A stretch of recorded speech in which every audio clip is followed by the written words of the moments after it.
Nós vamos dar início aqui à nossa última aula desse módulo sobre liderança na igreja local. Lembrando que a partir do próximo domingo, nós já começamos um novo ciclo dividido em classes, tá bom? Então, os jovens e adolescentes e os adultos em duas classes com dois temas. Nós teremos um tema falando sobre perdoar, tá bom? É uma série de estudos bíblicos baseados num livro do pastor Tim Keller, tá bom? E nós teremos um outro módulo tratando de Romanos, tá bom? Então, o estudo do livro de Romanos. Então, você vai poder optar por uma dessas duas classes, tá bom? Domingo que vem, lembrando que a nossa escola dominical começa às 9 horas. Então, que horas que a gente tem que chegar aqui? Tem que ser antes, né, gente? Porque se chegar às 9, você já está atrasado. Então, lembrando que a partir do domingo que vem, nós temos essa grande mudança. A EBD das 9 às 10, intervalo de meia hora, tá bom? E 10h30 nós começamos então o nosso culto.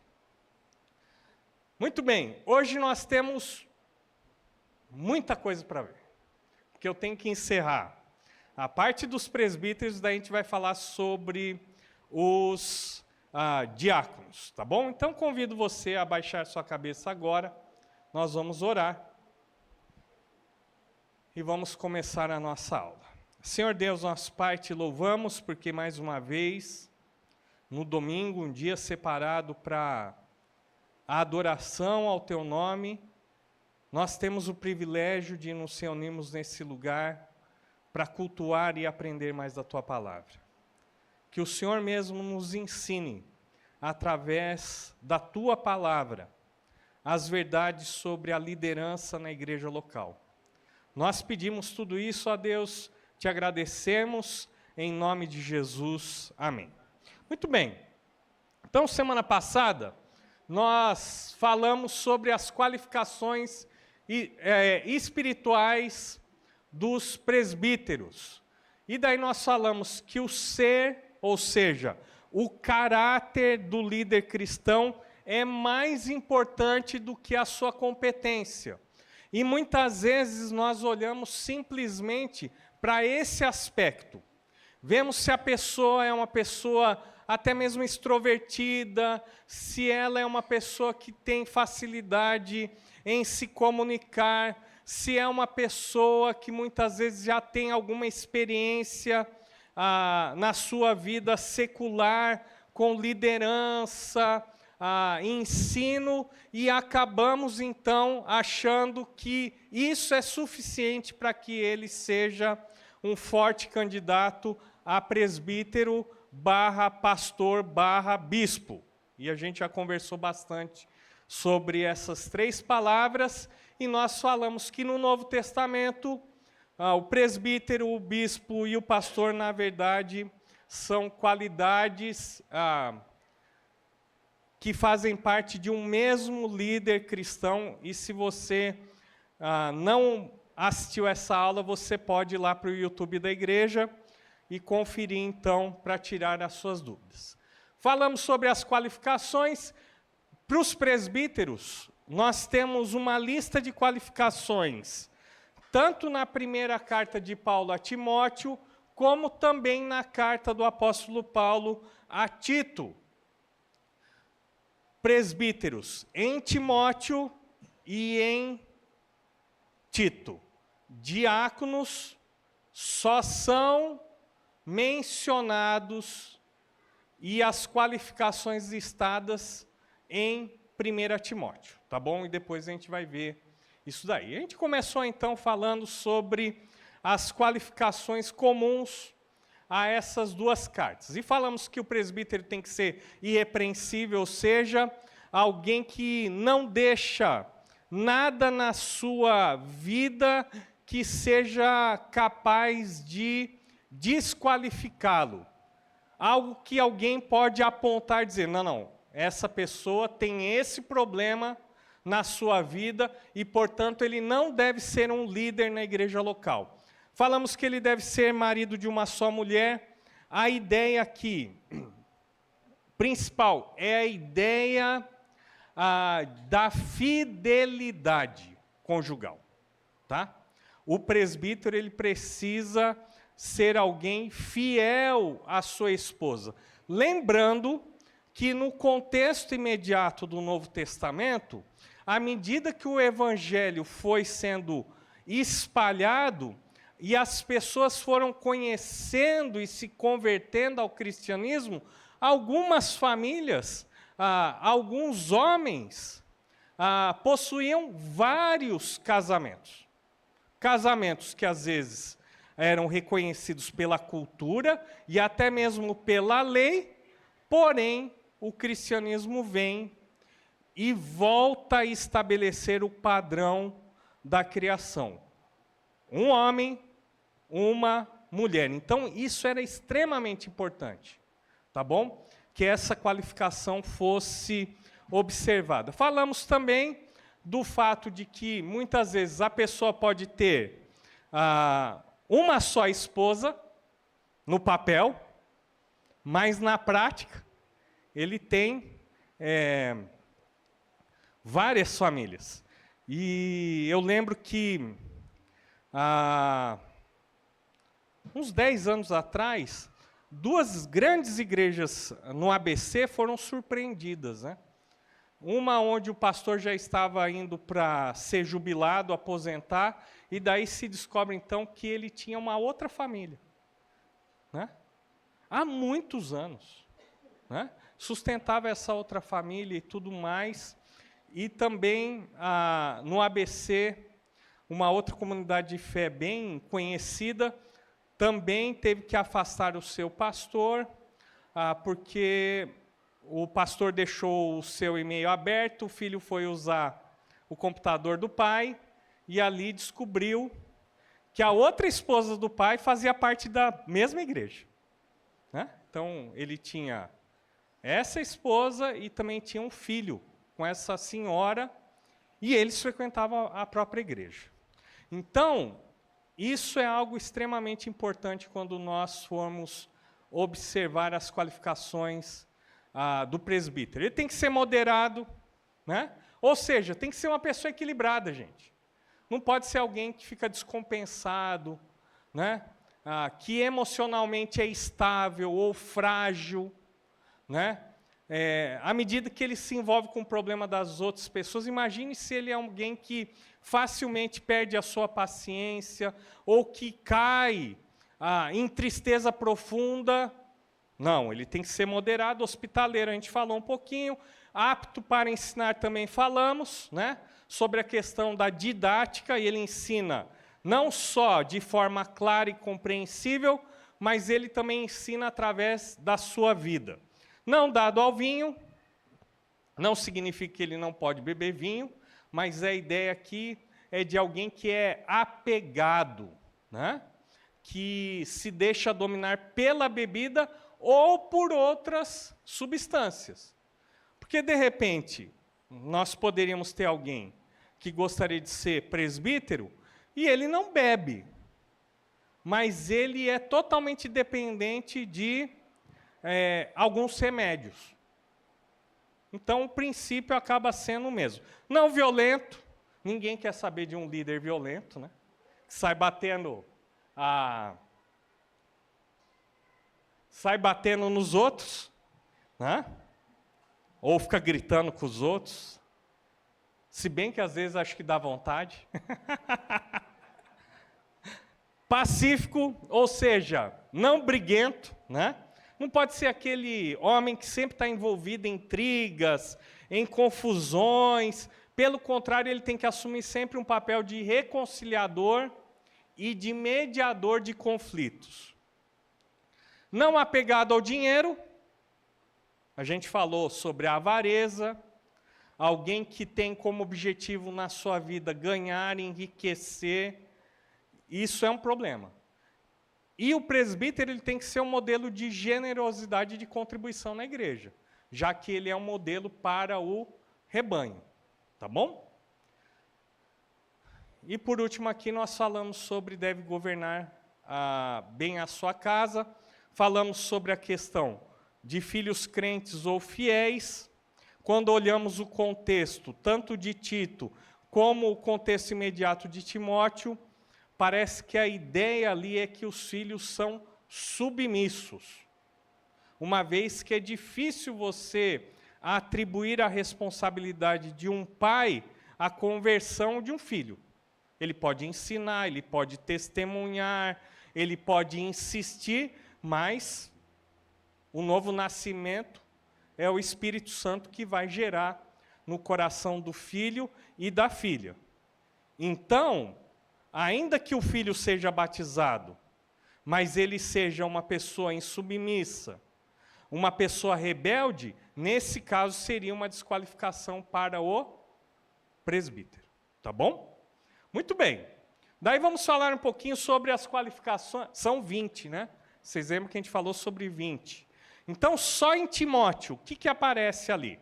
Primeiro, sensato. Ou seja, é alguém que é sábio. Tá bom? Mas sábio como? É alguém que é capaz de ter a sua mente guiada pela palavra de Deus e por isso ele age conforme a palavra de Deus. Né? Então, quando ele aconselha, ele não fala de si mesmo. Ele fala segundo o conselho do Senhor. Ele não dá apenas bons conselhos, mas ele dá conselhos bíblicos. Depois nós vamos falar sobre respeitável, que aparece só em 1 Timóteo, né? E aqui, a pessoa respeitável é alguém que tem um comportamento adequado, né? Ordeiro, decoroso, onde ele mostra uma vida simples, por um lado, e livre de displicência. Essa palavra é interessante, porque eu lembro que quando eu tinha meus 15 anos, né, e jogava basquete aqui na cidade, com toda essa altura, eu lembro que o nosso técnico, nosso professor, sempre falava da displicência. Né? E ele cobrava isso para a gente. Uma postura, né? Uma postura o quê? De seriedade, de chegar na hora, não chegar atrasado, de estar preparado, de fazer os exercícios da maneira correta e não de qualquer jeito. Quando a gente fala de respeitável, então a gente olha para uma pessoa e a gente vê que a vida dessa pessoa não é aquela vida toda bagunçada, sabe? O camarada nem penteia o cabelo, né? Ele chega atrasado em tudo que é compromisso, sua vida financeira é toda bagunçada, seus negócios são todos marcados por confusão. Não, tem que ser alguém respeitável. Terceiro lugar, a Bíblia fala que o presbítero precisa ser amável. E a ideia aqui de amável, tem duas ideias aqui envolvidas. Primeiro, que é alguém gentil. E alguém misericordioso. Por quê? Porque ele precisa demonstrar paciência com a pessoa. Isso não significa que ele vai tolerar o erro e o pecado, pelo contrário, ele vai manter uma postura firme, mas, porém, a sua atitude sempre vai ser gentil, principalmente para com os fracos, os rebeldes e os imaturos. Tudo bem? Então, gentileza não deve ser confundida com tolerância ao pecado, ou alguém que coloca panos quentes. Mas é alguém que sempre vai ser pautado pela misericórdia. Daí o texto continua falando que ele não pode ser recém-convertido. Se você fosse traduzir isso literalmente do grego, você teria, não pode ser recém-plantado. Né? Então a ideia de alguém que acabou de ser plantado. Então, quando a gente pensa numa árvore, né? Você sabe que a árvore recém-plantada, ela ainda não criou o quê? Raízes. Ela ainda continua numa situação muito vulnerável. Então, a ideia é justamente essa, que o presbítero, e até a palavra presbítero traz a ideia de alguém que é maduro, ancião. Então, o presbítero não pode ser um recém-convertido. A questão é, quanto tempo de conversão a pessoa precisa ter? É difícil, né? Mas eu acho que é um bom parâmetro nós entendemos que essa pessoa não é uma recém-chegada na igreja, mas tem já uma caminhada. Isso por quê? Porque o novo convertido, ao se tornar presbítero, ele poderia ser acometido de soberba. E é interessante, né? Porque aqui o texto fala que é o mesmo pecado de Satanás. Né? Em Satanás, o pecado dele foi justamente a soberba. Então, o presbítero não pode ser um neófito. Tudo bem até aqui, gente?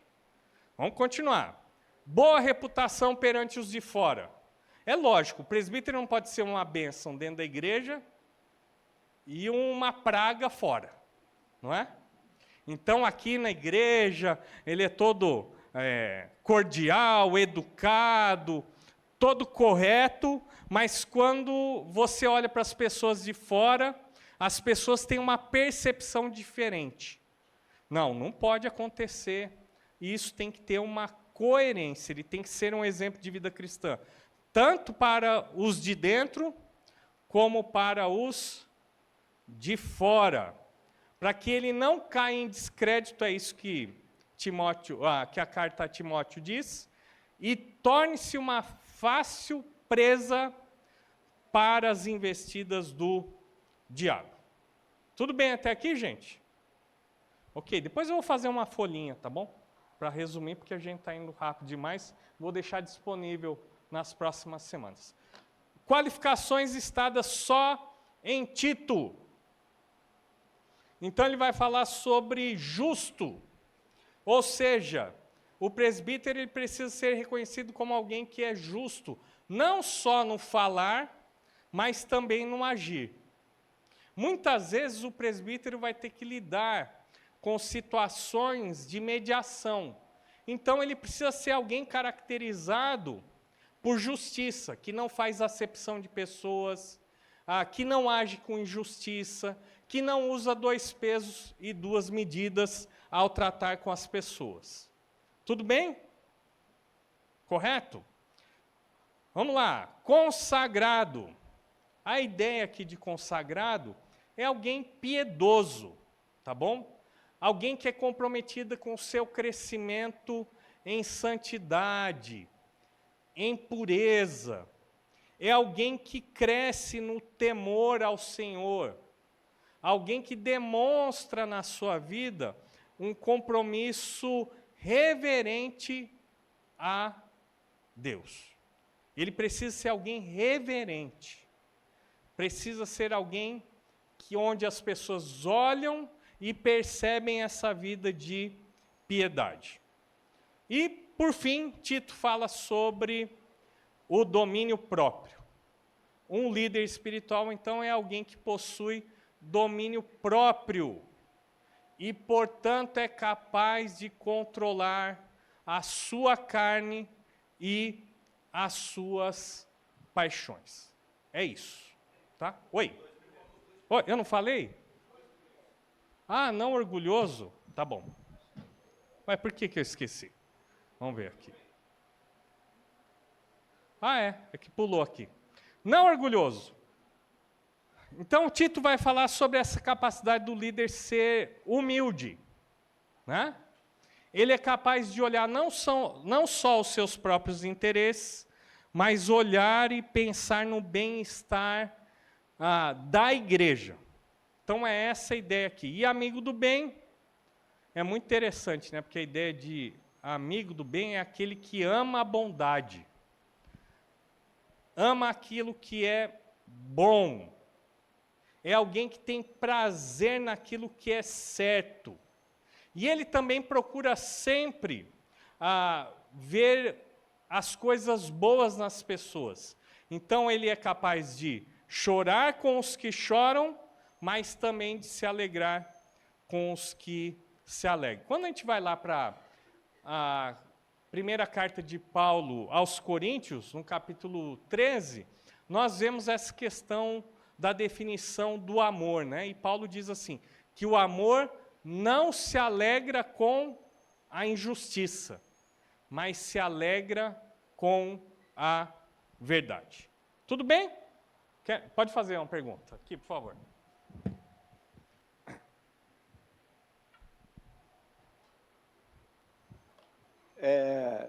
Apesar dessas qualificações aí ser para o líder, para o presbítero, eu particularmente creio que isso deveria ser algo que cada cristão, cada crente procurasse para a sua própria vida, independentemente de ser líder ou não. Porque isso aí é uma receita de bolo. É isso aí, Zé. Né? Então, eu acho que, na verdade, essas qualificações deveriam ser qualificações de todo aquele que se identifica como um cristão. Não tem nada aqui que não descreve um bom crente, não, um crente. Né? Então, nós estamos falando de 20 qualificações aqui, mas que deveriam estar presentes na vida de todo homem cristão.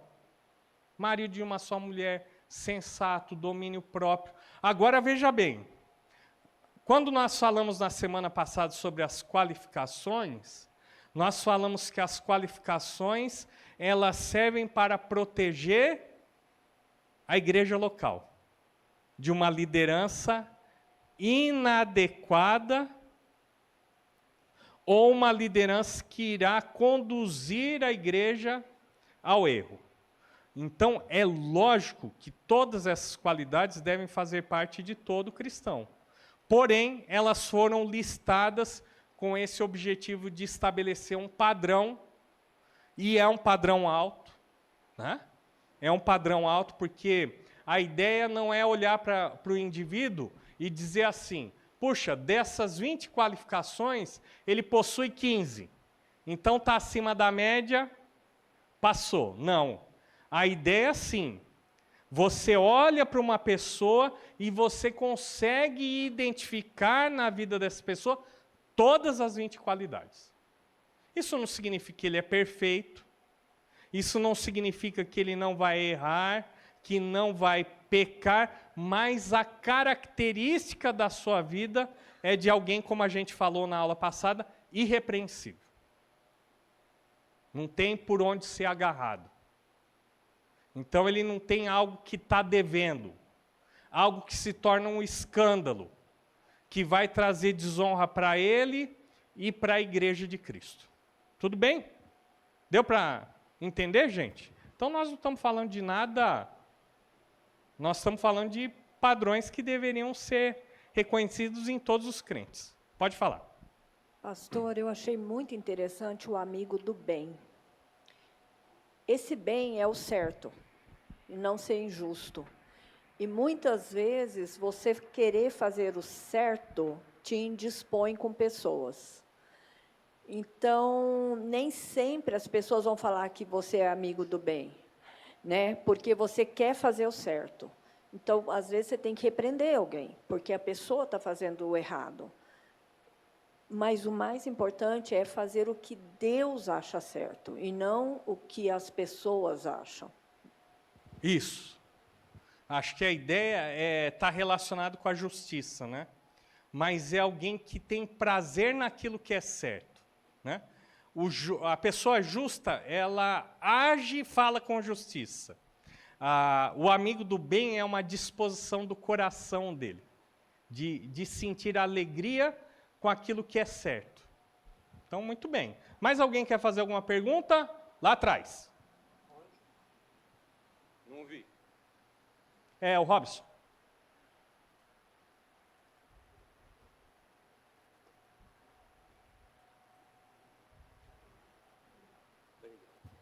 Pode falar. No texto de Timóteo, Sim. ele não traz a palavra domínio próprio. Sim. Ele traz algumas coisas que remetem à ideia de domínio próprio. Sim, então, verdade. não ser dado ao vinho, Isso.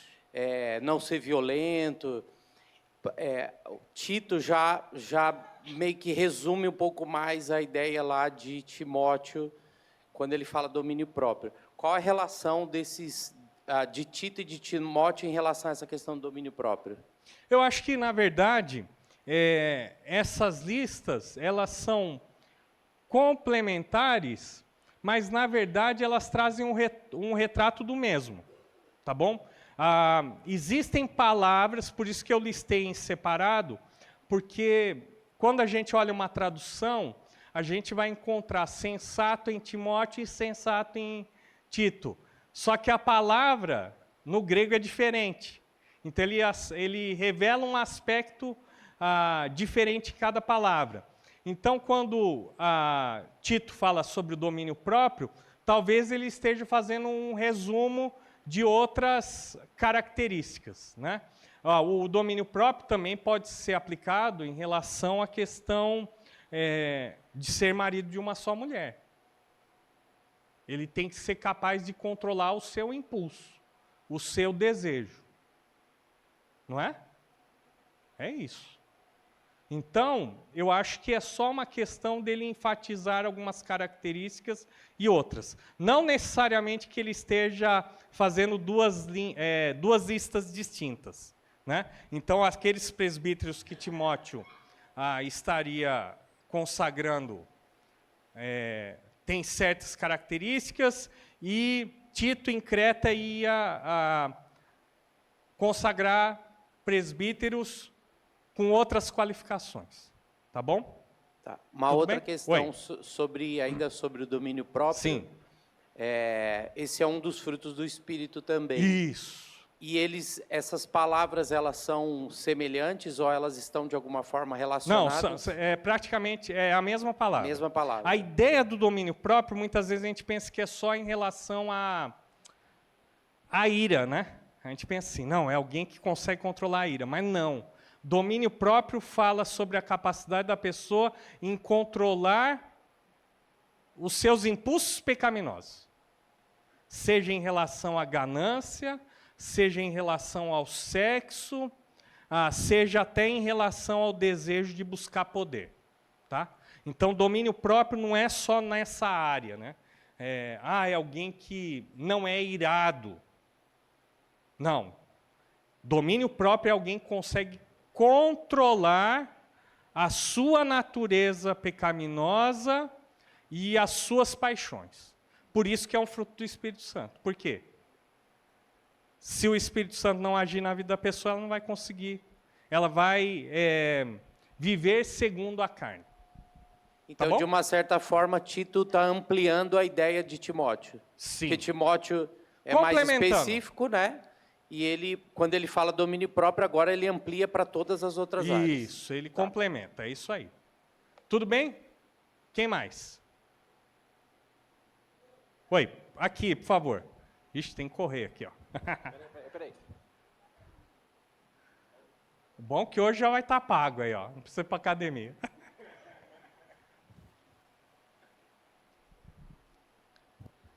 É o seguinte, quando o senhor falou sobre as qualidades do presbítero que não dado ao vinho, o senhor embutiu a palavra também remédios. Hoje em dia todo mundo toma remédio para tudo. Eu tomo remédio para dormir, para acordar, para isso, para aquilo, para tudo, né? Eu tenho a impressão que eu não sou só eu, todas as pessoas.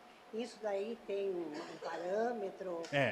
Na verdade a ideia aqui, né? Ela está perguntando sobre a questão não dado ao vinho, e eu falei que na verdade a ideia é que não é alguém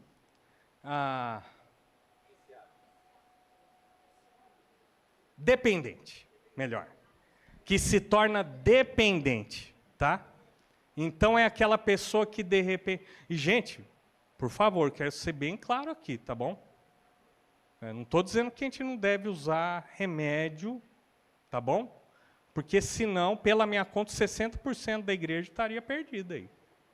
tá bom? O que a gente está falando é de uma dependência. Dependência, né? Então a pessoa não consegue viver sem aquela substância. E se ela não consegue... Por quê? Qual que é a ideia da dependência, né? Para o cristão, ele deve depender de quem? Ele deve ser controlado por quem? Então ele deve depender do Senhor e deve ser controlado pelo Espírito Santo. Se ele vive em dependência, por exemplo, de um remédio, então ele não é só dependente desse remédio, como ele é controlado por esse remédio. Com isso, eu não estou dizendo que um tratamento adequado, acompanhado pelo médico, não possa ser feito. Mas o ideal é que o cristão não viva em dependência. Então ele tem uma crise na vida dele, o que ele faz? Ele não vai orar. Ele não vai buscar Deus. Sabe o que ele vai fazer? Vou tomar remédio. Né? E daqui a pouco ele não consegue fazer mais nada na vida dele sem estar debaixo do efeito daquele remédio. Então a ideia é de uma substância. Poderia ser drogas aqui, tá bom? A gente pode até achar um pouco absurdo. Mas já pensou se tem um presbítero que precisa sempre fumar um baseado? Como é que fica? Tem o doce também, né? O açúcar. Conheço. Nossa, agora. Aí é a questão do domínio próprio, né? Ela está falando do presbítero dependente do doce. Né? Aí é a questão do domínio próprio. Né? Mas a ideia é essa. A palavra ali, apegado ao vinho, é a ideia de alguém que é amigo do vinho. Sabe, amigo? É aquele que nunca desgruda. Então, onde ele vai, ele tem que beber. Ele tem que beber, tem que beber, tem que beber. Não é assim, segunda, terça, quarta, quinta, na hora que acorda, na hora que vai dormir. É dependência. Tá bom? Não, e por favor, alguns têm que tomar um remedinho mesmo, gente. Às vezes precisa tomar um remedinho para ficar bem, né? Depois, daí o doutor lá é capaz de falar mais, né? Tem que desmamar, mas tudo direitinho. Essa questão é muito séria, né, gente? Eu acho que eu contei já uma vez aqui uma experiência que a gente teve com um rapaz, que a gente acompanhou, e ele precisava, ele estava numa crise tremenda. Só que, ao mesmo tempo, ele queria passar no concurso público. Daí ele dizia o seguinte, quando eu tomo remédio, eu perco a minha capacidade de concentração. E ele resolveu, por conta própria, parar. Foi um desastre. Ele não acompanhou o médico.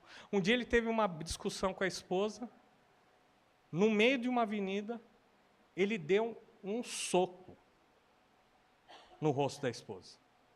E ele abandonou o carro no meio da avenida e foi andando. Depois diz ele que não se lembra de nada, eu não sei.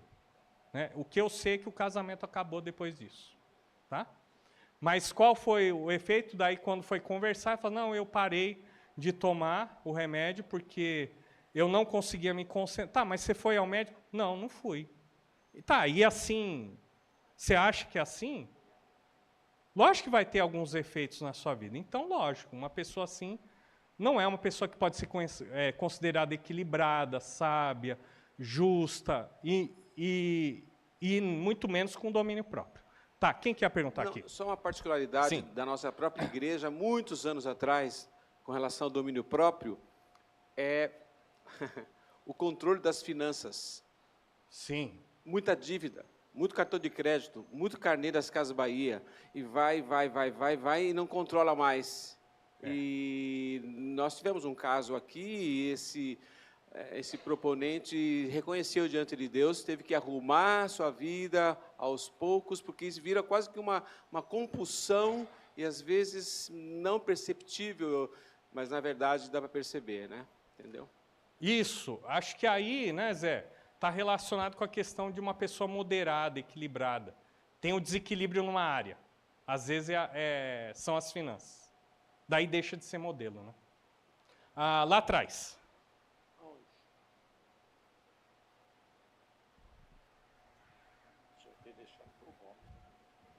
Bom dia. Bom dia. Existem algumas características que são fáceis de detectar na pessoa, mas tem Sim. algumas ali que são muito particulares. Como é que é feita essa avaliação assim? Na Olha, pessoa? na verdade, eu acho que todas essas qualificações, como a gente falou, elas são públicas.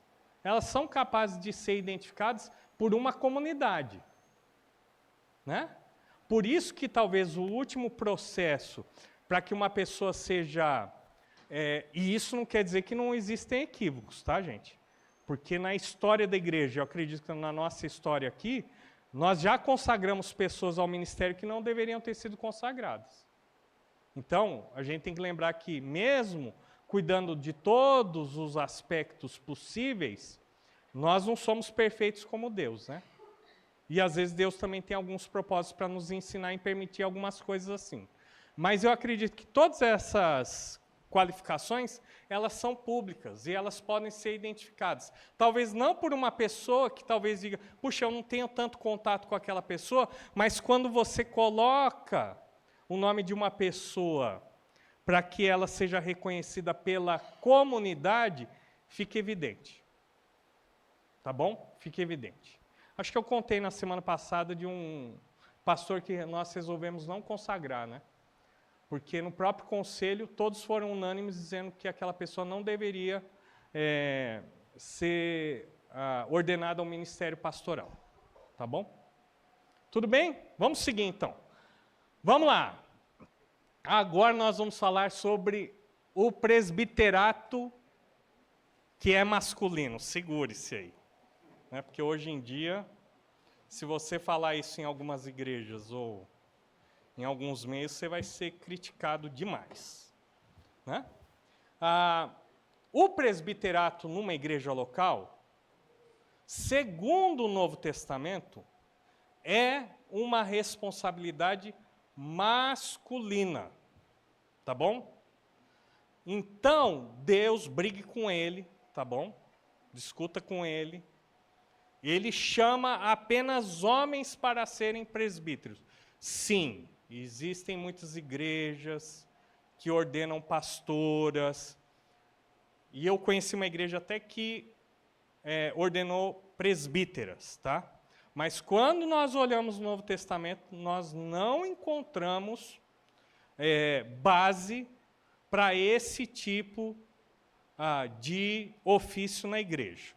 E eu quero resumir aqui, dando 3 razões porque os presbíteros devem ser homens, tá bom? Olha lá. Em primeiro lugar, a Bíblia diz que ele tem que ser marido de uma só mulher. Na verdade, a palavra em grego é homem de uma mulher, tá bom? Ou seja, o que é um homem de uma mulher? Marido de uma só mulher. Então, quando Paulo fala sobre os presbíteros, ele diz que tem que ser marido de uma mulher. O que excluiria as mulheres. Hoje, está meio confuso isso. Né? Então, hoje alguém poderia dizer, mas uma mulher poderia dizer, mas eu sou o marido dela. Alguém pode alegar isso aqui. Mas a palavra de Deus deixa bem qualificado. É um homem de uma mulher. O que excluiria as mulheres do presbiterato. Só para terminar aqui. 2. Volte um pouquinho na sua Bíblia e veja 1 Timóteo 2,12. Também um texto bem polêmico. 1 Timóteo 2,12 vai falar sobre uma proibição que o apóstolo Paulo faz no contexto da igreja local, que a mulher não ensine e nem exerça autoridade sobre o homem. Ensinar e exercer autoridade. Daí nós temos que lembrar o seguinte, que esse texto é o contexto anterior imediato de 1 Timóteo 3. É lógico que Paulo está desenvolvendo um pensamento coerente. Então ele vai falar, olha, as mulheres não devem ensinar e não devem exercer autoridade sobre os homens. E logo na sequência ele vai falar sobre o quê? As qualificações dos presbíteros. Então, quando nós pensamos na função dos presbíteros, existem 3 funções. Então, o presbítero, ele é, primeiro, um supervisor, vocês se lembram? Ele é um pastor, ou seja, ele cuida do rebanho, e por último, ele ensina. O presbítero, então, é um líder que cuida do rebanho e ensina. Paulo está dizendo que as mulheres não deveriam nem ensinar no contexto da igreja local e nem exercer autoridade sobre os homens. Opa, se o presbítero vai ensinar e vai exercer autoridade sobre a vida das pessoas, haveria uma contradição. Daí alguém pode dizer, não, mas isso daqui é cultural. Ih, pastor, você está por fora. Isso... Daí a gente vai ter que ter outra discussão sobre inerrância e autoridade das Escrituras. Por mais que seja popular, por mais que seja evidente que as pessoas estão abraçando o ministério feminino, o fato é que por mais que você repita 1000 vezes que algo errado é certo, não fará com que o errado vire certo. Terceiro lugar, a liderança eclesiástica reflete a liderança da família. Quem é o cabeça do lar? Não ouvi. Quem é o cabeça do lar? Quem foi que instituiu isso? Opa, se Paulo está dizendo o seguinte, que existe ordem, coerência entre a vida familiar e a vida eclesiástica, não faria sentido você dizer que, não, o homem tem que ser marido do lar, mas o presbítero não precisa ser homem, porque aí você vai ter uma incoerência. Uma vez que um homem é o líder do seu lar, é natural que se entenda que um homem também seja um líder na igreja. Entenderam?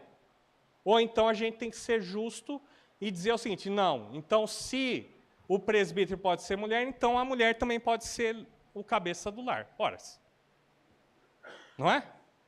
Questão de coerência. Então, a mulher pode ser o líder do lar e também pode ser uma presbítera, que nem existe essa palavra, né? No contexto de oficial, na igreja cristã. Tudo bem? Vamos tomar um café e a gente volta. Nós temos que perceber, e eu conversei com alguns irmãos aqui, é que hoje existe uma grande crise de masculinidade, tá bom? O que é a crise de masculinidade? É onde os meninos se lutam em se tornarem homens de fato.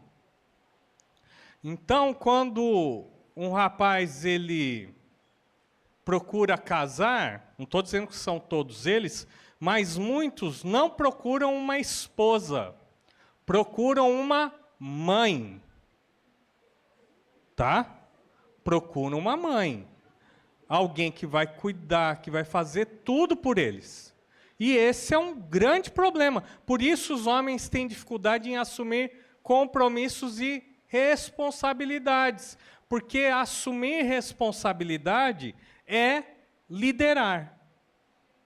Então os homens preferem o seguinte, caiu o meu dinheiro na conta, administra você. Por quê? É muito mais fácil. Então a esposa está lá fazendo orçamento doméstico, detalhando tudo, e o rapaz está fazendo o quê? Jogando PlayStation. Vocês estão rindo? Vocês estão rindo? Lembram-se da propaganda do Itaú? Que foi uma propaganda profética, né? Daí tem o paizinho idoso, a mãezinha idosa, e fala assim, quando que o nosso filho vai sair de casa? E daí você pensa que é um jovem, né? Mas é um homem de mais de 40 anos, está lá, no sofá da casa, fazendo o quê? Assistindo televisão. Então, nós temos que lembrar sempre que a palavra de Deus nos dá uma direção segura para que as coisas aconteçam de uma maneira correta. Então, Deus estabeleceu no lar o marido como cabeça e a esposa como auxiliadora. E a gente tem que lembrar que isso não significa que um é mais importante que o outro, ou que um é mais especial que o outro, porque a ideia não é essa. Quando Deus cria o homem e a mulher, Ele cria os dois à sua imagem e semelhança. Então, eles são iguais diante de Deus em dignidade e valor. Porém, existe uma diferença funcional, ou seja, função. O homem deve liderar o lar, a esposa deve auxiliar. Função. Cristo é o cabeça da igreja. Logo, sua liderança reflete essa ideia de o cabeça e a noiva. Então, todos esses temas estão interligados. Lar, igreja, realidade espiritual. Marido, esposa, presbíteros e igreja, Cristo e a sua noiva. Tá bom? Então, nós temos tentado fazer um esforço aqui para, de tempos em tempos, trabalhar com os nossos jovens essa questão de masculinidade. Acorda! Vamos! Seja homem! E hoje as coisas estão confusas. Agora é lógico que existem algumas situações que são mais complexas, né? Um casal onde o marido e a esposa não são crentes, um casal onde a esposa é crente, o marido não é, onde o marido é crente, onde a esposa não é, vai ter as suas dificuldades, mas o princípio eterno está aí. Para um lar funcionar, cada um no seu quadrado. Tá bom? Daí o lar funciona. Ah, mas o marido não é, assim, não tem uma aptidão para liderança, a esposa tem mais iniciativa. Então, nesse caso, a esposa deve se esforçar para ajudar o seu marido a exercer a liderança. E não simplesmente, como ele não faz nada, eu vou lá e resolvo tudo. Que essa é a tendência mais fácil de resolver as coisas. E você acha que o marido não gosta disso? Lógico. Que daí é mais tempo para o quê? Para o futebol, para o PlayStation, né? É isso aí. Então, tem que ser trabalhada essas questões. Não adianta, não existe brecha para mudança nessa questão da função. E eu vou dizer para você, você pode até não aceitar isso, mas isso vai ter reflexos dentro da sua família. Né? Se a esposa for a dominante, o marido for o omisso. Quando Adão e Eva pecaram, de quem foi a responsabilidade? Adão, né? Mas quem foi que pegou, comeu e deu? Mas o pecado entrou por causa de Adão. Não tem, não. Você era o líder antes da queda. Tá bom? Muito bem. Vamos falar sobre os diáconos. E é pena que a gente não tem muito tempo, porque eu literalmente amo esse tema. Acho que muitas vezes os diáconos são pouco compreendidos e quase nunca são valorizados. E a gente não tem muito tempo, mas eu quero compartilhar com vocês algumas coisas que são importantes. A Bíblia não fala muito, com detalhes, sobre o trabalho dos diáconos, tá bom? Mas a gente vai ler um texto aqui que é usado como base durante séculos de igreja cristã, tá bom? Como base para o trabalho dos diáconos. Atos 6, 1 a 7, nós vemos assim. Naqueles dias, crescendo o número de discípulos, os judeus de fala grega, entre eles, queixaram-se dos judeus de fala hebraica, porque suas viúvas estavam sendo esquecidas na distribuição diária de alimento. Por isso, os 12 reuniram todos os discípulos e disseram: não é certo negligenciarmos o ministério da palavra de Deus a fim de servir às mesas. Irmãos, escolham entre vocês 7 homens de bom testemunho, cheios do Espírito e de sabedoria. Passaremos a eles essa tarefa e nos dedicaremos à oração e ao ministério da palavra. Tal proposta agradou a todos. Então escolheram Estevão, homem cheio de fé e do Espírito Santo. Vocês lembram de Estevão? Aquele que depois foi apedrejado. Depois Filipe. Lembram-se de Filipe? Também conhecido como o evangelista. Tá bom? Prócoro, Nicanor, Timon, Pármenas e Nicolau, um convertido ao judaísmo proveniente de Antioquia. Apresentaram esses homens aos apóstolos, os quais oraram e lhes impuseram as mãos. Assim a palavra de Deus se espalhava, crescia rapidamente o número de discípulos. Em Jerusalém, também um grande número de sacerdotes obedecia à fé. Muito bem, não temos muitos detalhes, mas o que nós temos é suficiente para estabelecer o ministério de diaconia na igreja local. Em primeiro lugar, nós vemos uma responsabilidade sobre os recursos financeiros da igreja. Vamos lembrar um pouquinho o que aconteceu. A palavra de Deus começou a ser pregada em Jerusalém.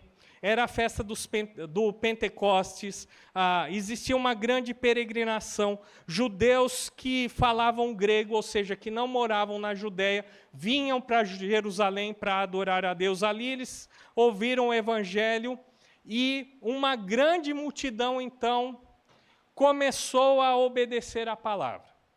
Muito bem, à medida que os dias foram passando, alguns desses convertidos, principalmente, a Bíblia nos fala dos judeus de fala grega, começaram a murmurar, a se queixar. Por quê? As suas viúvas estavam sendo esquecidas, ou melhor, negligenciadas na distribuição do alimento diário. Pronto.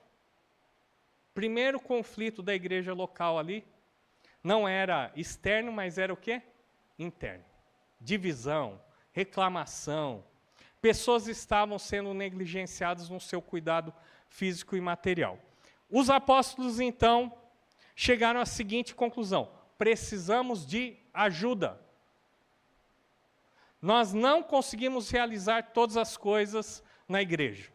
Então, eles propõem o quê? Que a própria igreja escolha 7 homens para servirem às mesas. Aqui não é instituído o ofício do diaconato, mas aqui nós temos a ação daqueles homens como sendo diaconar, ou seja, servir. Diaconia, serviço ou ministério.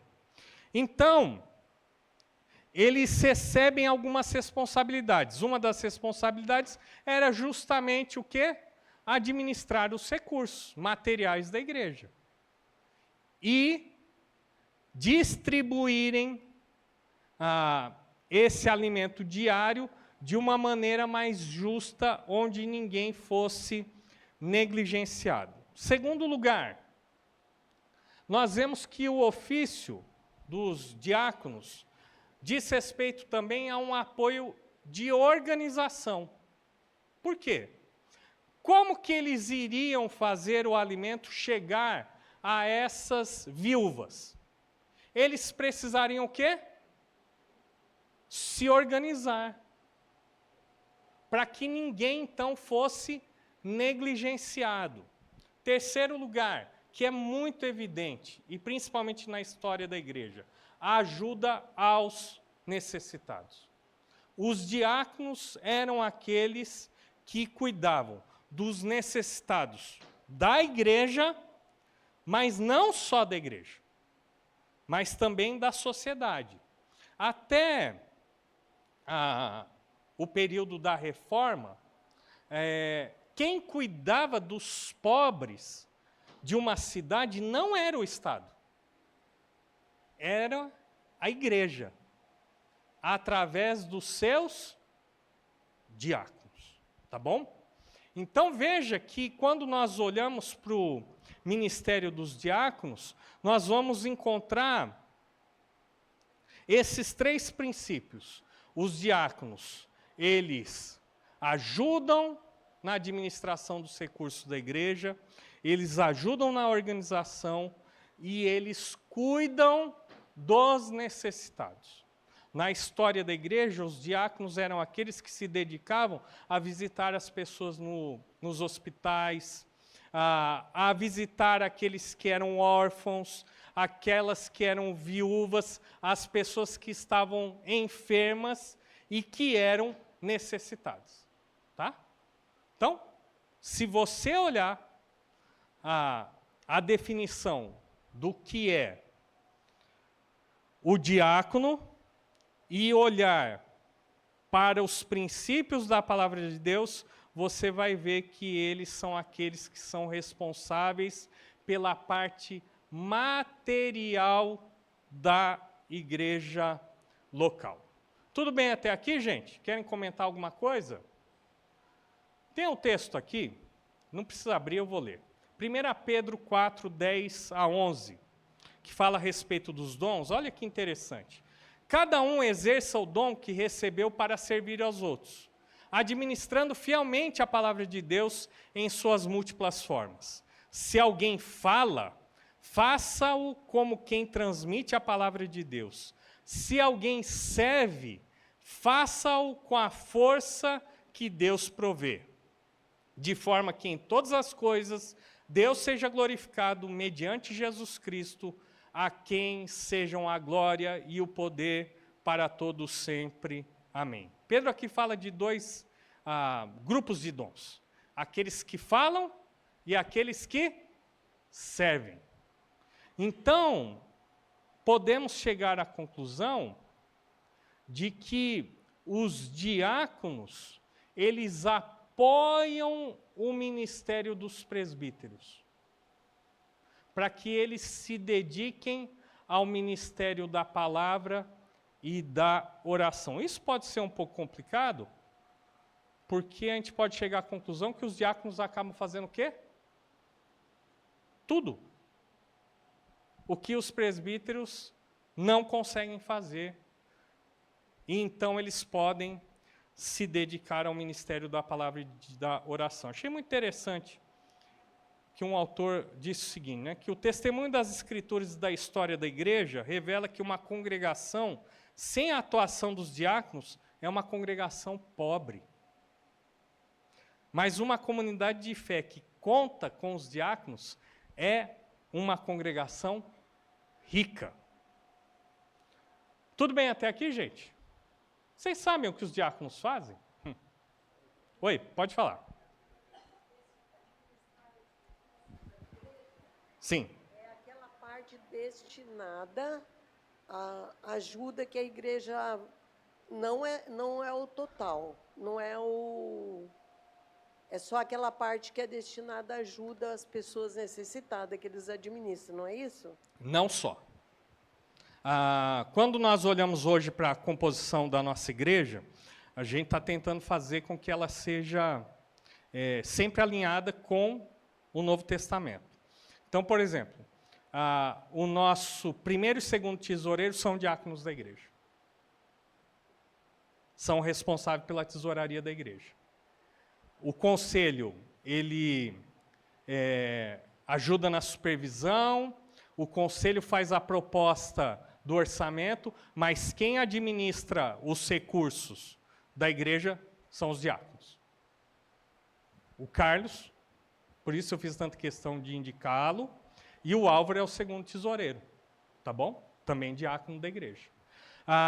Mas sim, não só eles ajudam nessa parte material da igreja, mas eles também são responsáveis especialmente por essa ajuda aos necessitados. Sim, então é verdade. Tá? Então, isso a gente está caminhando, né? Porque talvez aqui a gente tenha tido um tipo de... Não é um desvio, mas a gente tem enfatizado muito assim. As pessoas pensam assim, o diácono é responsável pelo cafezinho da EBD. O diácono é responsável por varrer a calçada. O diácono é responsável por empilhar a cadeira. Me desculpe, gente. É uma visão muito míope do que é o ministério diaconal. Inclui essas coisas? Inclui. Mas envolve outras coisas. Uma das coisas que eu percebo é assim, que ainda está faltando mais essa dedicação para o cuidado com o necessitado, com as pessoas em dificuldade. Não é que eles não fazem, mas acho que precisa ser resgatada essa visão. Entendeu? Porque senão acaba sendo justamente o princípio que norteia a constituição dos presbíteros e diáconos. A ideia é assim, os diáconos vão se ocupar de coisas que, se eles não se ocuparem, os presbíteros vão ter que fazer. E se eles tiverem que fazer, eles vão ter menos tempo para se dedicar à supervisão, cuidado e ensino da igreja. Então, o desejo do diácono deve ser assim, o que é que eu posso fazer para que os nossos presbíteros se dediquem mais e mais ao cuidado espiritual, à supervisão e o ensino da palavra. É essa a ideia. Não significa que você não vai ter um diácono que não ensina. Não é isso. Mas é uma ênfase de ministério. Tá bom? Respondeu? Ok. Podemos continuar? Então vamos lá. Qualificações dos diáconos, a gente vai passar rapidinho aqui. Tá bom? Tem antes uma definição aqui. Ó. Os diáconos são responsáveis pelo cuidado material da igreja, para que os presbíteros possam se dedicar ao ministério da palavra e da oração. É isso. Então, assim, uma das coisas que me chamou muita atenção, eu acho maravilhoso, né? Porque em São Paulo eu tinha que fechar a igreja. Tá? Eu era o pastor, então, o que eu fazia? Ia lá, fechava cada sala, apagava todos, porque já era o último mesmo a sair da igreja, né? Fechava a porta. Aqui não, nós temos um serviço diaconal que funciona bem. Então não precisa chegar 1 hora antes. Porque a gente já tem diáconos que vêm e deixam tudo preparado. Na hora de ir embora, a mesma coisa, eles são responsáveis. Mas eu quero chamar a atenção para que a gente não deva reduzir a visão a respeito do diaconato. Tá? Sim, é um aspecto mais prático, sem dúvida nenhuma. Nem por isso é menos importante e muito menos isso não é espiritual. Já pensou chegar aqui, 9h30, está tudo fechado? Tudo desorganizado? Quem vai fazer o café? Não sei. Um dia tem café, outro dia não tem café. Quem que vai fechar a igreja? Já pensou? Qual seria a implicação isso para a dinâmica do culto, da EBD? Então, nós precisamos reconhecer esse ministério e não achar que eles são simplesmente os nossos mordomos, né? Eles são oficiais da igreja, porque é assim que o Novo Testamento os trata, como autoridade, sim, espiritual, debaixo dos presbíteros da igreja. As qualificações de diácono. Então, tem 1 Timóteo 1:8 e 12, algumas qualificações são repetições, como eu disse, dos presbíteros. Quando nós olhamos para o quadro geral, a única coisa que não é exigida dos diáconos é a aptidão para ensinar. Tá? Do resto, eles têm que ter um caráter aprovado da mesma forma. Então, tem que ser pessoas dignas, ou seja, pessoas que inspiram respeito, tem que ser homens de palavra, não podem ser aqueles que prometem uma coisa e não cumprem, dizem que vão visitar e não visitam, dizem que vão separar o mantimento e não separam, dizem que vão ajudar certa pessoa a fazer uma consulta e não vão. Não. Amigo de muito vinho é a mesma ideia de não apegado ao vinho, nem de lucros desonestos. Imagine, já que os diáconos trabalham diretamente com os recursos da igreja, eles não podem ser o quê? Amigos de lucros desonestos, porque a tentação de desviar um recurso da igreja no momento de necessidade pode ser grande, tá? E vocês pensam que não acontece? Tem vários escândalos aí. E são aquelas pessoas que tinham acesso à conta, a recursos e tudo mais. Apegados ao mistério da fé e consciência limpa. Qual é esse mistério da fé? O Evangelho, que antes não estava esclarecido e agora está às claras. Então, tem que ser pessoas apegadas ao Evangelho, né? Tem que servir a Deus com uma consciência limpa, né? Coerente com o Evangelho. Tem que ser pessoas apegadas ao Evangelho, porque os diáconos terão muitas oportunidades para quê? Para evangelizar. Ao visitar, ao acudir, quantas oportunidades se abrem para que o Evangelho seja testemunhado. Tem que ser alguém experimentado, porque é interessante. Aqui, Paulo diz que antes deles serem consagrados, eles devem ser o quê? Testados e aprovados nesse trabalho. Tem que ser marido de uma só mulher. Tem que governar bem a sua casa. Tá bom? Perguntas? Aqui. Não? Muito bem. Vamos lá. E as diaconisas? Oi, quem que vai falar? Existe, assim, uma reunião deles todos junto com o pastor, assim, não? Hoje, não. Que eu saiba, não uma reunião periódica e tudo mais. Se nada? Creio que não. O que eles fazem hoje são, acertam as coisas, mas tudo remotamente. O meu desejo é, nesse ano, começar a me reunir com os diáconos, tá? Até para poder ajudá-los a assumir algumas outras funções. Tá bom? Tudo bem até aqui? Muito bem. 1 Timóteo 3,11. Vamos ver lá.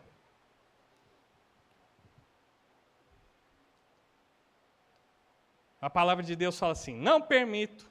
Opa, não é essa não. 3,11 aqui, ó. As mulheres igualmente sejam dignas, não caluniadoras, mas sóbrias e confiáveis em tudo. Muito bem. Temos o ofício de uma mulher que é diácono na igreja? Sim ou não? Existem duas grandes interpretações. Alguns vão dizer o seguinte: não, da mesma maneira que não tem presbítero, não deve ter uma mulher diácono. Então, Paulo, quando fala lá em 1 Timóteo 3,11, ele está se referindo às mulheres dos diáconos. Essa é uma interpretação. A segunda interpretação é que, sim, existem mulheres que podem servir como diaconisas. Tá? Eu vou dar para vocês, não a minha opinião, tá bom? Mas a minha interpretação conforme o que a gente lê nas Escrituras aqui. Na minha opinião, sim, podemos e devemos ter mulheres diáconos, ou seja, diaconisas. Por quê? Porque Paulo está falando que pode. Vamos lá, 3 argumentos aqui. Primeiro, olha só, quando a gente fala do vocábulo, ou seja, da palavra, ele fala o seguinte, né? As mulheres igualmente. Alguns vão dizer assim, mas essa palavra poderia ser traduzida como esposas. É verdade, poderia. Mas o seu uso mais comum dentro da carta de 1 Timóteo é mulheres. Em segundo lugar, ali no primeiro argumento, não tem a presença do pronome possessivo, porque deveria ser assim. As suas esposas, as esposas de quem? Dos diáconos, igualmente sejam dignas. Não existe esse pronome possessivo aqui. Então, o segundo argumento. Terceiro, por que ele vai falar das esposas dos diáconos e não vai falar nada das esposas dos presbíteros?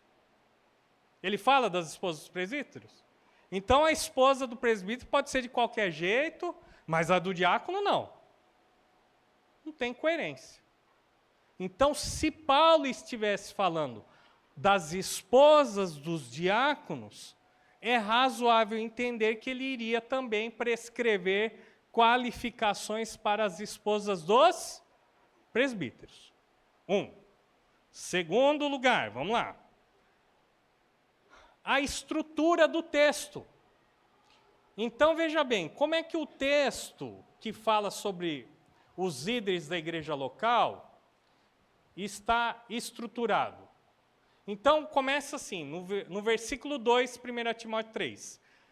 Bispos, é necessário, pois, que o bispo seja...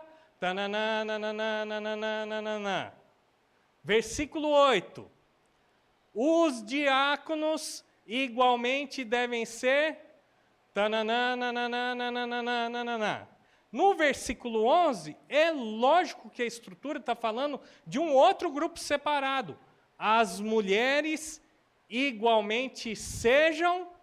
Tarará, tarará, tarará, tarará. Estão entendendo? Paulo, então, quando ele estrutura o seu texto, ele está dando uma palavra para 3 grupos diferentes. Os bispos presbíteros, os diáconos e as diaconisas. Esse é o meu segundo argumento. E o meu terceiro e último argumento aqui, para crermos no ministério de diaconisa, é o exemplo de Febe. Já ouviram falar de Febe? Não? É uma mulher lá na igreja de Cencreia. Romanos 16, 1 e 2 diz assim: recomendo a vocês nossa irmã Febe, serva da igreja em Cencreia. Serva, diácono, diaconisa da igreja de Cencreia. Peço que a recebam no Senhor de maneira digna dos santos e lhe prestem a ajuda de que venha a necessitar, pois tem sido de grande auxílio para muita gente, inclusive para mim. Por que Paulo iria, na despedida aos romanos, destacar uma mulher, se essa mulher fosse simplesmente uma serva, como tantas outras que existem na igreja? Ou seja, Paulo está destacando aqui que ela tinha uma posição na igreja. E ele nomeia essa igreja. Ele diz que ela é a serva da igreja em Cencreia. Cencreia é a região portuária de Corinto, tá bom? Paulo escreveu a carta para os romanos de Corinto, Febe foi a portadora dessa carta. E olha só o que ele fala. Ele pede para receberem como a Febe? Com honra, com respeito, por causa do seu trabalho. E qual é o trabalho que ela faz, gente? Grande auxílio para muita gente, inclusive para o próprio apóstolo Paulo. O que ela fazia? Apoiava as pessoas nas suas necessidades. Inclusive apoiava o próprio apóstolo Paulo. Então, veja que ela é chamada de auxiliadora. Essa palavra está relacionada ao apoio material, financeiro, que ela prestava para as pessoas, ou seja, coerente com a natureza do trabalho diaconal. Tá bom? Então, são esses 3 argumentos aqui, onde nós podemos crer que existe sim um grupo na igreja local chamadas de diaconisas. Vamos ver o horário aqui. está quase acabando. As qualificações das diaconisas, veja que existe uma lista específica, ela tem que ser digna, ou seja, tem que ser uma mulher respeitada, a ideia é essa. Não caluniadora, porque uma diaconisa que fica falando de tudo, da vida de todo mundo para as outras pessoas, não é digna de confiança. Muitas vezes ela tem que guardar sigilo em relação aos problemas que ela está lidando, das pessoas, muitas vezes são problemas financeiros, problemas de saúde, problemas que uma pessoa não gostaria que o restante da comunidade tivesse conhecimento. Ela tem que ser discreta. Não pode ser fofoqueira, não pode ser maledicente, né? Ela precisa ser alguém controlada no seu falar. Tem que ser sóbria, ou seja, nós falamos sobre o comportamento equilibrado, né? Principalmente porque ela vai lidar com a dificuldade de muitas pessoas, ela precisa agir com sensatez. E ela tem que ser, por último, confiável em tudo. Por que tem que ser confiável? Porque ela vai administrar parte do dinheiro, né? Que tem que ser distribuído para as pessoas que têm uma necessidade. Essa pessoa tem que ser responsável com as coisas materiais da igreja. Então, na verdade, ela precisa ser um bom mordomo do patrimônio da igreja. Quando a gente fala patrimônio, a gente não fala só de dinheiro, mas de tudo que pertence à igreja local. Tudo bem? Perguntas? Pode falar.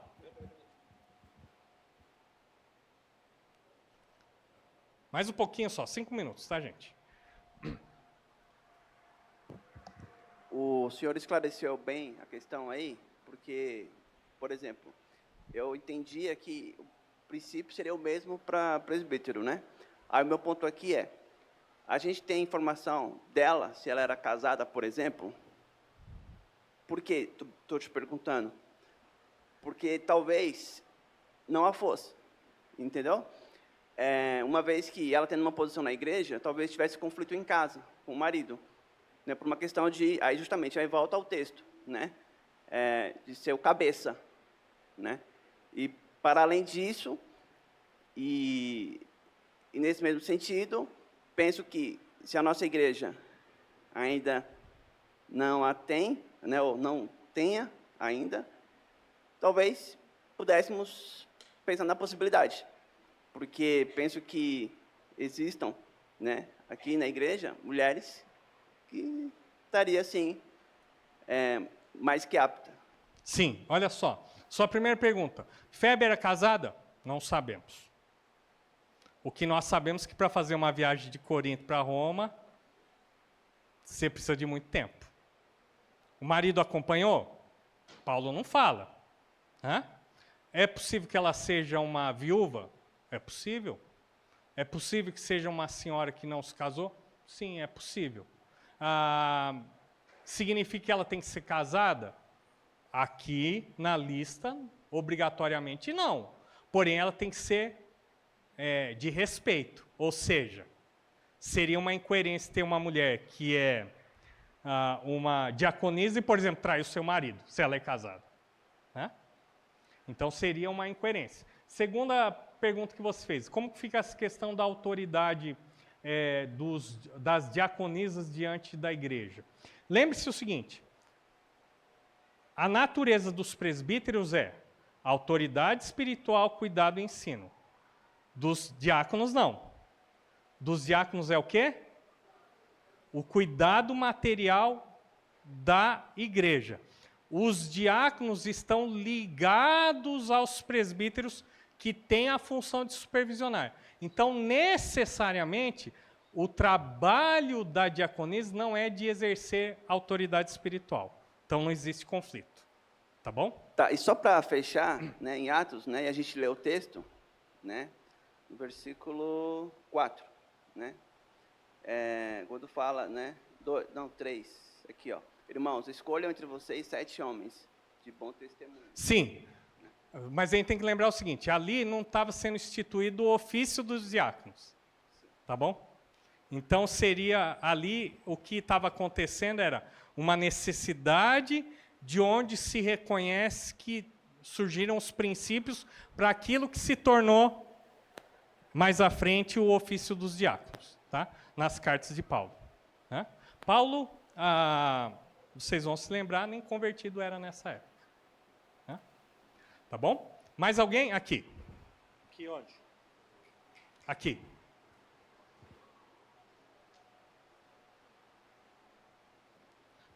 Então, como uma das qualificações do diácono também é marido de uma só mulher, se podemos ter diaconisa, tem que ser mulher de um só marido, óbvio, né? Pode ser viúva. Agora, existem muitas mulheres aptas para isso, que têm seus maridos incrédulos. Então, e ela deve ser submissa ao seu marido incrédulo também. Se ele fala, não, não, você não vai trabalhar na igreja, não, pronto, não vai. Claro. E essa submissão, a característica ao seu marido também tem que ser essencial. E só para reforçar aquilo que você falou no capítulo 16 de Romanos, tem muitas outras mulheres, né? Saúde Maria, que trabalhou arduamente por vocês. Agora, tenho 2 nomes aqui de algumas meninas que estão procurando nome para filhas. Saúde em Trifena e Trifosa, mulheres que trabalham arduamente no Senhor, Pérside. Então, várias mulheres que Paulo ressalta o trabalho árduo na igreja. Então, é interessante. Verdade. Isso. Sem dúvida nenhuma, né? Quando a gente fala de crise de masculinidade dentro da igreja, quem são as pessoas que estão dispostas a servir? Na sua grande maioria são as mulheres. Tenta juntar um homem para fazer, grupo de homens para fazer alguma coisa na igreja. Difícil. Agora, se você chamar as mulheres aqui, ó, rapidinho, né?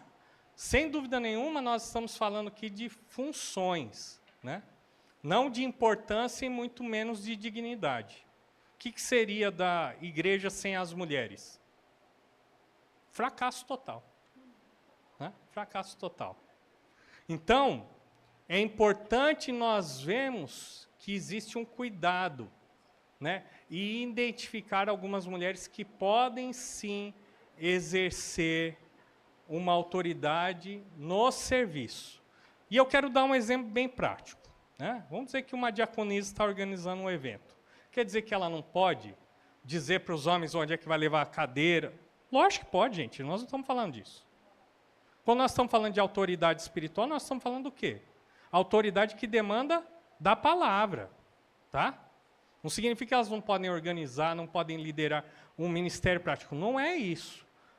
Porque o retrato é: presbíteros lideram a igreja assim como Cristo lidera a sua noiva. Tá bom? Então, isso é importante. Oi, pode falar. Só aqui e depois volta lá. Oi. Seria bom falar quais são os nossos diáconos, que Sim. às vezes as pessoas não sabem. Hoje nós temos, esqueci de falar para você, hoje nós temos diaconisas também, tá? E já tivemos na história da igreja grandes diaconisas, tá? Grandes. Então, hoje nós temos no grupo dos diáconos, deixa eu ver se eu vou lembrar todo mundo, o Carlos, tá bom? Trabalha na tesouraria também, o Álvaro e a Ângela, o Osmar e a Sandra, o Fará, ou conhecido como Farazão, tá bom? Para não confundir com o filho, né? Que é o líder do grupo dos diáconos já há muitos anos na igreja. Osmar, Michel, também diácono da igreja. E eu estou esquecendo alguém. Quem que eu estou esquecendo? Quem? Não está, está em disponibilidade. São esses, tá? Então, Osmar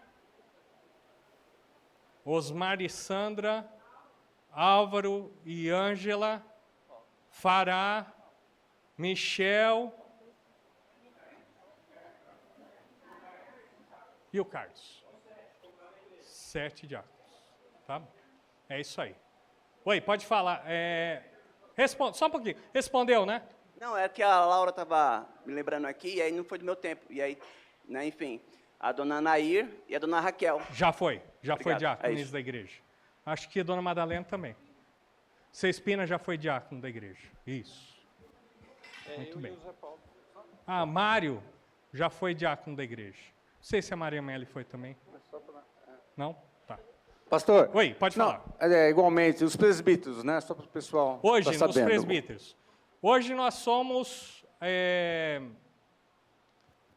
o conselho é formado por mim, pelo Elias, pelo Zé Paulo e pelo Giovanni. Hoje é esse tamanho do nosso conselho. O Fábio terminou o final do ano o mandato dele, não renovou, éramos 5. Precisamos mais presbíteros? O que vocês acham? Sem dúvida nenhuma. Precisamos mais diáconos? Sem dúvida nenhuma. Tá bom? Então, nós temos esses 3 grupos aqui, tá? Presbíteros, que também são pastores, tá bom? Que também são bispos. Os diáconos, daí nós temos, no grupo dos diáconos, os homens e também as mulheres, tá bom? Servindo como diaconisas. Perguntas? Dúvidas? Oi, pode falar. Não, pode falar, pode adiantando aí. Não, o que eu estava pensando aqui em termos práticos, né, eu acho que o homem, né, o diácono junto com a mulher, atende certas demandas que talvez o homem sozinho não iria conseguir lidar, né? Sim, olha só. Geralmente, as esposas dos diáconos ajudam. Mas veja bem, a gente tem que identificar. Então, não é porque o marido é diácono que a esposa obrigatoriamente tem que ser uma diaconisa. Ela tem que ter o desejo, tem que ter disponibilidade e tem que ter a qualificação. Tá? Então, às vezes, você tem uma esposa que é uma excelente esposa, mas ela não é diaconisa. Sim, é o que eu queria dizer, às vezes algo que acontece na igreja de fazer visitações, às vezes o homem precisa visitar um lar. Sim, mas né? Aí eu acho que essa situação acaba facilitando. Mas necessariamente, pense bem, a esposa pode acompanhar mesmo não sendo diaconisa. Entendeu? Ela não precisa ser diaconisa para acompanhar o marido numa visita. Tá bom? Mas a gente quer reconhecer essas características na diaconisa. Entendeu? Oi, aqui.